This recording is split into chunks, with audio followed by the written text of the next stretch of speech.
Saudades, saudades, saudades, saudade de estar em Angola, saudade de estar no Zaire, saudade de estar em Cabinda, na floresta do Mayombe, saudade de estar no Sonho, de estar no Porto de Pina, saudade do Rio Kwanza, saudade de estar em Malange, na terra da Palanca Negra, saudades.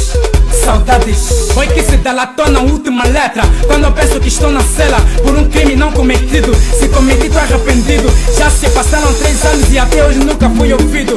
O que será dos meus filhos e saber que tenho um pai bandido? A minha família é muito pobre para contratar um advogado. Estou com saudade do meu esprada, estar ao lado da namorada.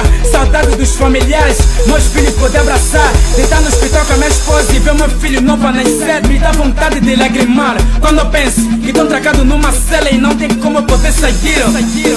Saudades, saudade de Mbaza Congo, da história do Culumbimbi. Saudades do Cota Beto da Amélia. Saudade dos meus amigos, nossos familiares perdidos. Saudade do Miguel Lutonda, do Aquaipe do Mantorra. Saudade do Mundo das Dores, saudade dos meus amigos, dos falecidos e os vivos. Saudades, saudades. Saudade de estar em Angola, tanta vontade de jogar bola. Tá com meus colegas na escola, mais vale estar na sala de aula do que estar trancado numa cela. Saudade de estar no Face, com meus camas conversar. Vontade de estar no estúdio e no instrumental poder cantar. Saudades do meu marido, que tão bom tempo na guerra, sem nenhum telefonema, nem sequer mensagem escrita. A lembrança quando é forte, é bastante dolorida, e só o tempo pode apagar a delicada ferida. Saudades, saudade do show da rua, saudade do pai Catobra, do Mantroque dos Cubanita, saudade do Prof Babado e a Feliciana Susana, saudade da Dona Angélica e do meu puto Domi, saudade do chefe Tilson, saudade do Latão da Rota. Saudades, saudades. Parece que o tempo explode quando entramos em sintonia. A tristeza nos envolve, pensando nas nossas famílias. Sempre me preparo para o fracasso, acabo surpreendido com sucesso. O meu sucesso é fato de ouvir respeitosamente os melhores conselhos e depois fazer ao contrário. Não se compare sempre aos outros, compare-se a si mesmo. Foi que essa última letra, estou crescendo, estou melhor.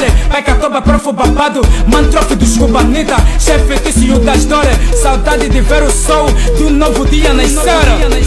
DJ Belo Nível, verso marcado, porque dessa vez não há quem depois. Saudades, saudades da nossa cultura, do Kuduri também do Sema. Saudades do meu Judinho, João Miguel da Rádio Sonho. Saudades da Dama Joia, pelo nível da TS. Saudade do Big Shepa, os paga bem o pai da glória. Saudades do Harmonique, chefe Celeio que é demante. Saudades de estar em casa com a minha família, poder jantar. Foi que se delatou na última letra, foi que se delatou na última letra. Eu dedico esta canção para todos os reclusos, todos aqueles que perderam seus familiares mais próximos.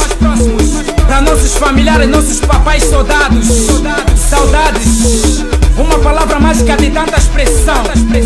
Os meus grandes cumprimentos mando aí o grande macho, os Fapo Nirvana, Chave Sanga Rua. Agradeço a todos meus admiradores. Agora que as portas se abriram, já ninguém mais pode fechar. Saudades, saudades, saudades, saudades, saudades, saudades, saudades, saudades. DS Produções com o DJ Belo Nível, sonho a voltar.